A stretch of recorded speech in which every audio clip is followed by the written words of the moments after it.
Coming up, Prime Minister launches NID's technical pilot, delivers more homes on the new social housing program, and fets seniors at annual OPM Yuletide treat. That and more inside today's edition of Jamaica House Weekly. I'm Vanessa Silvera.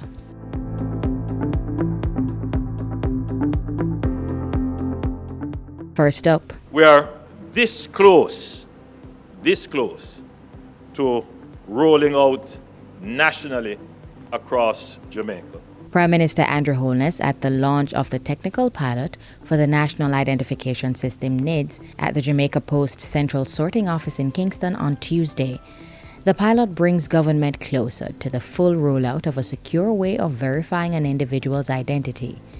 Mr. Holness also opened the Card Personalization Center at the same location. This is where we will have the technical pilot rollout, after which we will commence a national rollout all across Jamaica. This technical pilot phase of the program will involve a select number of Jamaicans going through the enrollment process over the next 3 months. While reiterating that NIDS is a voluntary enrollment system, Mr. Holness stressed that a framework has been put in place to protect the data collected under the system. We have embedded into law serious consequences for data breaches.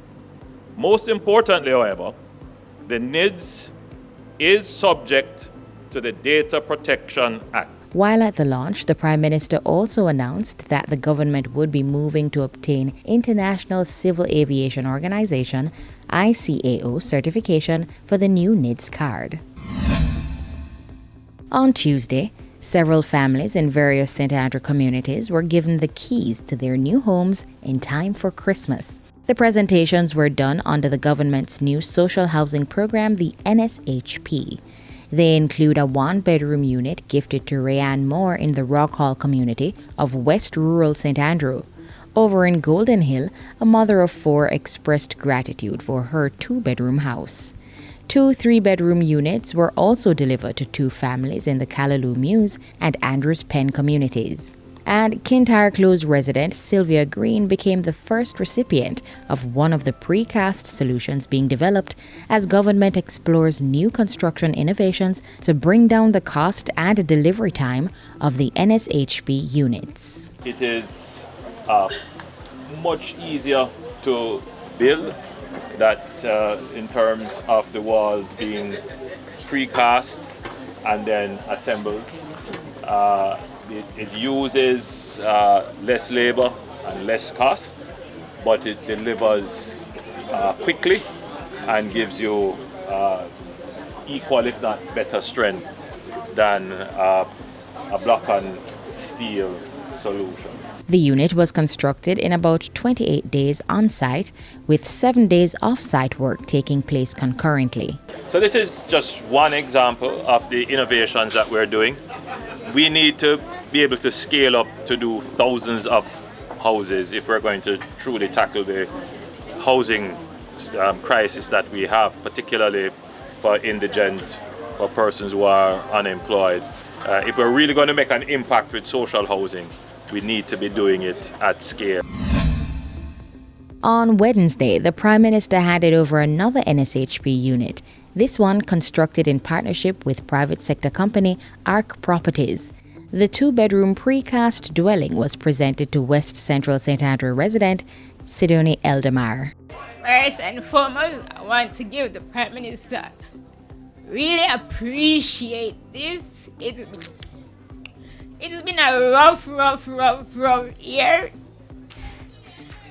But as the songwriter said, when God said yes, no man says no. Thank you so much. May God continue to bless your work and pushing more help for people like me to benefit a house like that.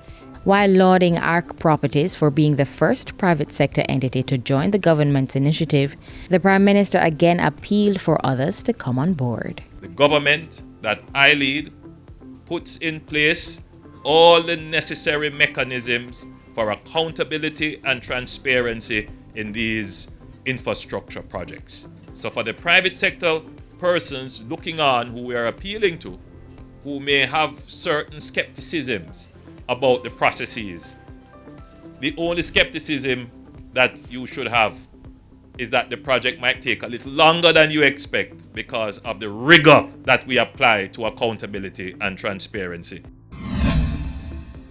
On Friday, the Prime Minister travelled to Manchester to deliver 5 more social housing units in Lancaster, Knockpatrick, New Hall, Freetown and Comfort Hall.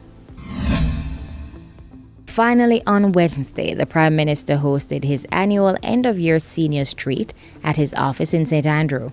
He led the distribution of gifts, personal care items, and food packages in what was the first face-to-face seniors treat being held at his office since the onset of the COVID-19 pandemic.